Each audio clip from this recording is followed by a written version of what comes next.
kota yang tak lagi menoleh pada masa lampau, berbaring sunyi sebuah halaman tua. Di antara nisan berlumut dan pohon-pohon rindang, tertidur kisah tentang mereka yang pernah datang, lalu lenyap bersama sejarah.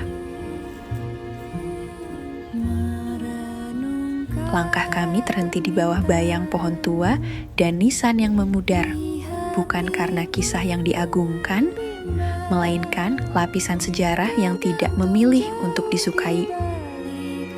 Negeri ini lahir bukan hanya dari kemenangan, tetapi dari peristiwa yang tidak pernah diucapkan dengan lantang.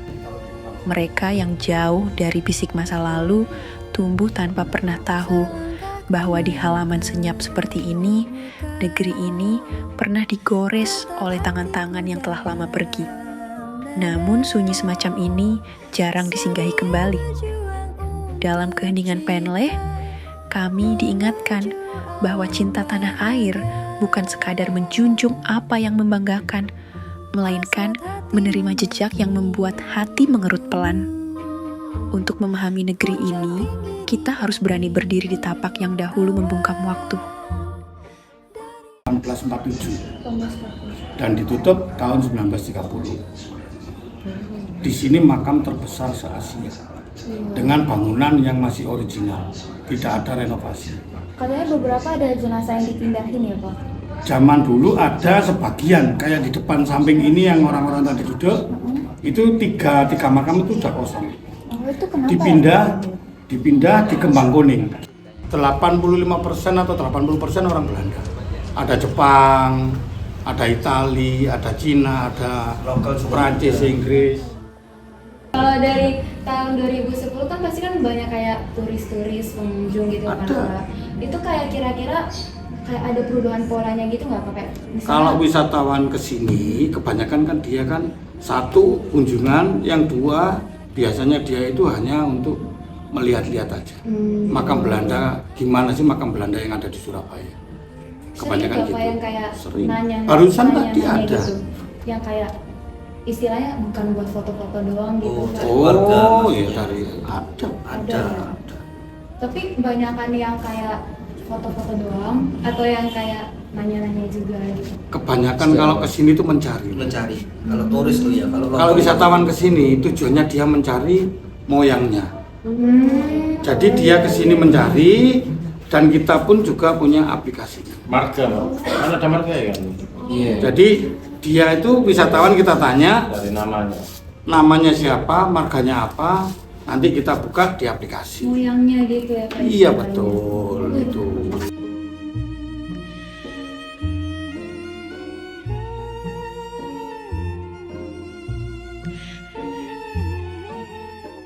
Bangunan semua itu tergantung dari ahli waris. Iya. Oh. Misalkan gini, jenengan orang mampu mau merenovasi makam nenek, dimotivasi secantik mungkin, sebagus mungkin. Sama dengan orang Belanda. Kalau dia semakin kaya, semakin merenovasi makam semakin sebagus mungkin. Kalau mau renovasi, biasanya harus izin dulu ke cagar budaya, bukan ke kita. Karena gini, yang kita takutkan nanti bahan bangunan dari zaman dahulu dengan sekarang beda. Oh iya benar. Nanti kalau misalkan runtuh, direnovasi, kelihatan baru. Ya, teksturnya, sejarahnya akan hilang. Jadi Iya. bahannya pun beda, nanti akhirnya timbul, loh ini kok makam baru, apa ini pemakaman baru. Nah, kalau memang kita biarkan runtuh, kan banyak kita biarkan tadi ada yang runtuh. Iya. Kayak atapnya runtuh tadi yang di samping itu, kita biarkan. Kita juga tidak menggeser sedikit pun, kita biarkan. Karena apa? Biar tahu. Nanti dari cagar budaya, iya biar tahu.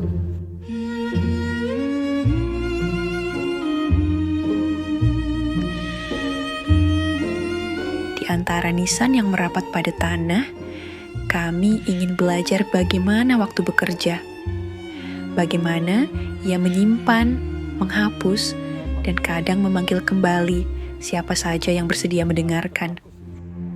Selangkahku maju ke muka,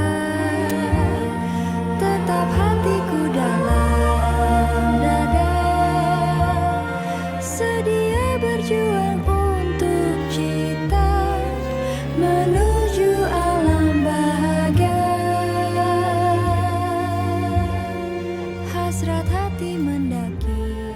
Tujuan kami sederhana, untuk menyentuh kembali bagian sejarah yang jarang disapa, mendengar kisah yang tak lagi punya suara, dan memahami bahwa perjalanan sebuah bangsa tidak hanya ditopang oleh cahaya, melainkan oleh bayang-bayang yang ditinggalkan masa lalu.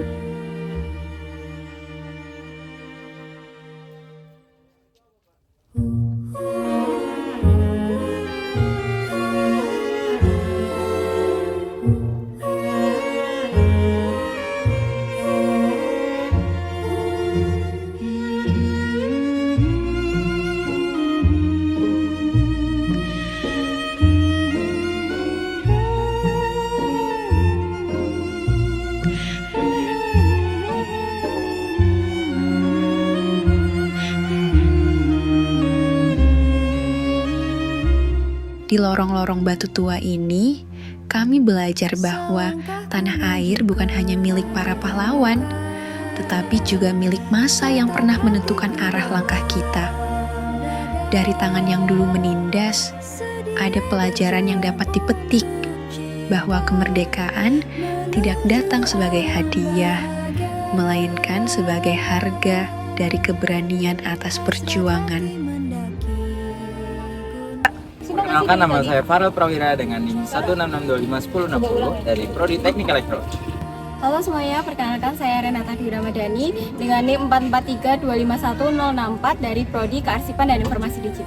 Nama saya Anissa Azra dengan NIM 122251036 dengan Prodi Bahasa dan Sastra Indonesia.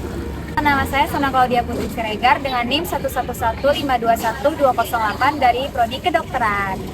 Nama saya Nabila dengan NIM 173251030 dari Program Studi HI FISIP. Halo, perkenalkan nama saya Ahmad Zaki Abdul Rahman dari NIM 143251159 dari Fakultas Ekonomi dan Bisnis.